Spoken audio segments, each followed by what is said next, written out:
Air India उड़ान 171 का वो भुला दिया गया को पायलट 1 साल बीत जाने के बाद भी एआई 171 हादसे की जांच, जवाबदेही, जिम्मेदारी और तार्किक नतीजे की मांग कर रही है।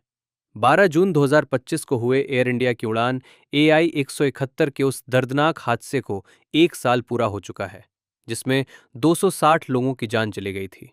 इस 1 साल में नागरिक उड्डयन मंत्रालय, भारत सरकार और उसके विमान दुर्घटना जांच ब्यूरो एएआईबी अपने उस वादे से भटक गए हैं जिसमें उन्होंने पारदर्शी और तथ्यात्मक जांच की बात कही थी। इस समय हमारे पास जो इकलौती जानकारी उपलब्ध है वो है जुलाई 2025 में प्रकाशित हुई प्रारंभिक रिपोर्ट। किसी अंतिम और विस्तृत रिपोर्ट के अभाव में इस संक्षिप्त रिपोर्ट के भीतर ही कई ऐसे छिपे हुए संकेत हैं जिन पर रोशनी डालना बेहद जरूरी है। मुख्य धारा के मीडिया के कुछ हिस्सों और सोशल मीडिया पर फैलाई जा रही मनगढ़ंत और झूठी कहानियों की बाढ़ ने इस लेखक को असल मुद्दों को सामने लाने के लिए मजबूर किया है।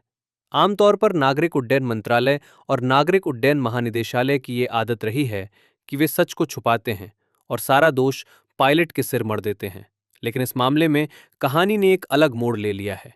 इसके बजाय अब कैप्टन का बचाव किया जा रहा है और कुछ पायलट यूनियनों व विमानन की समझ न रखने वाले लोगों के दावों के सामने अनजान बनने का नाटक किया जा रहा है। इनका दावा है कि ये क्रैश एयरलाइन और विमान निर्माता कंपनी की विफलताओं का नतीजा था।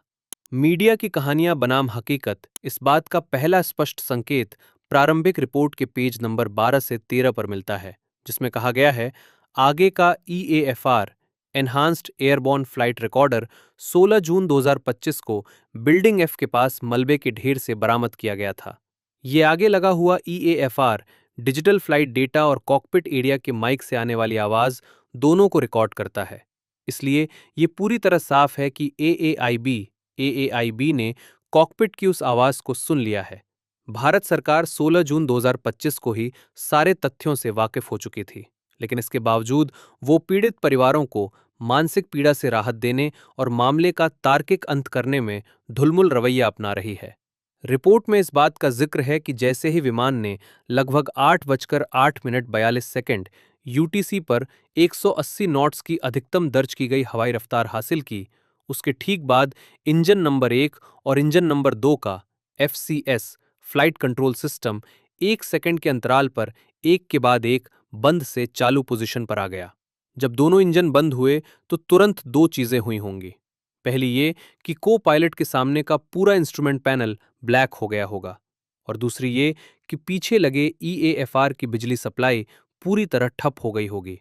ऐसी स्थिति में पीछे वाला ईएएफआर बिल्कुल बेकार हो जाता है और जांचकर्ताओं को इससे केवल वही डेटा मिल पाता जो उस समय से ठीक पहले तक रिकॉर्ड हुआ था।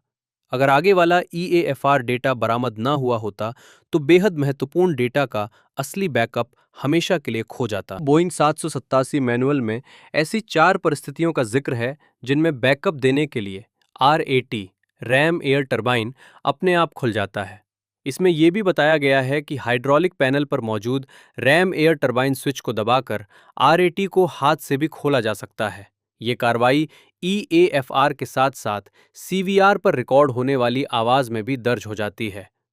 इंजन बंद होने से पहले आरएटी क्यों खुला, इसकी असल वजह ईएएफआर और सीवीआर दोनों की रिकॉर्डिंग से पूरी तरह साफ हो जाएगी। सामान्य परिस्थितियों में जब उड़ान भरने के समय कोई बड़ी इमरजेंसी आती है तो कैप्टन को विमान का पूरा कंट्रोल अपने हाथ में ले लेना होता है और को पायलट की भूमिका सिर्फ निगरानी रखने की रह जाती है, भले ही उस समय को पायलट ही विमान उड़ा क्यों न रहा हो।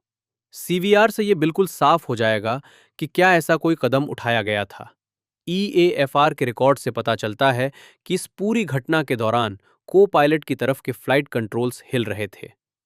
उड़ान एआई 171 के मामले में नंबर 1 और नंबर 2 इंजन के एफसीएस को बदलने में जो क्रमशः 8:08:52 और 8:08:56 बजे की देरी हुई, उसे उस लाचार को पायलट के सामने खड़ी परिस्थितियों से समझा जा सकता है। सामने एक बिल्कुल खाली स्क्रीन थी, कोई गाइडेंस नहीं मिल रही थी, दोनों इंजनों की बिजली गुल हो चुकी थी और उसके सामने अपने दाएं हाथ से विमान को संभालने के साथ साथ बाएं हाथ से इंजनों को दोबारा चालू करने की बेहद कठिन चुनौती थी।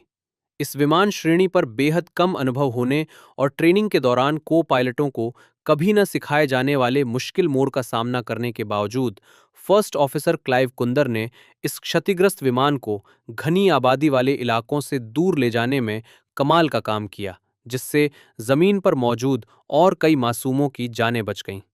मामले का तार्किक अंत सच की मांग करता है। विमान में दो पायलट सवार थे। इंजनों को बंद करने के लिए एफसीएस को जानबूझकर बदला गया था। ये काम उन दोनों में से कोई एक ही कर सकता था, न कि ये किसी सॉफ्टवेयर की खराबी या पावर सिस्टम की गड़बड़ी का नतीजा था। अगर एएआईबी ने 16 जून 2025 को ही सीवीआर के डेटा को डिकोड करके नागरिक उड्डयन मंत्रालय और गृह मंत्रालय को सचेत कर दिया होता, तो बहाने तलाशने की कोई गुंजाइश नहीं बचती, क्योंकि तथ्यों से हटने की कोशिश केवल भारतीय विमानन प्रणाली की साख को नुकसान पहुंचाएगी।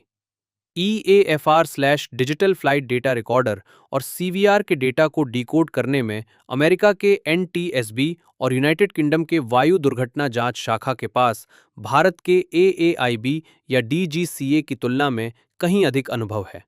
उम्मीद की जानी चाहिए कि भारत में संबंधित अधिकारी इस मामले में ढुलमुल रवैया नहीं अपनाएंगे और न ही ऐसी फजीहत का सामना करेंगे जहां एनटीएसबी को अपनी खुद की जांच रिपोर्ट जारी करनी पड़े, जैसा कि उसने सिल्क एयर 1997 और चाइना ईस्टर्न 2022 के दर्दनाक हादसों के समय किया था, जिसने आखिरकार ये साबित किया था कि दुर्घटना की वजह जानबूझकर किया गया मानवीय हस्तक्षेप था।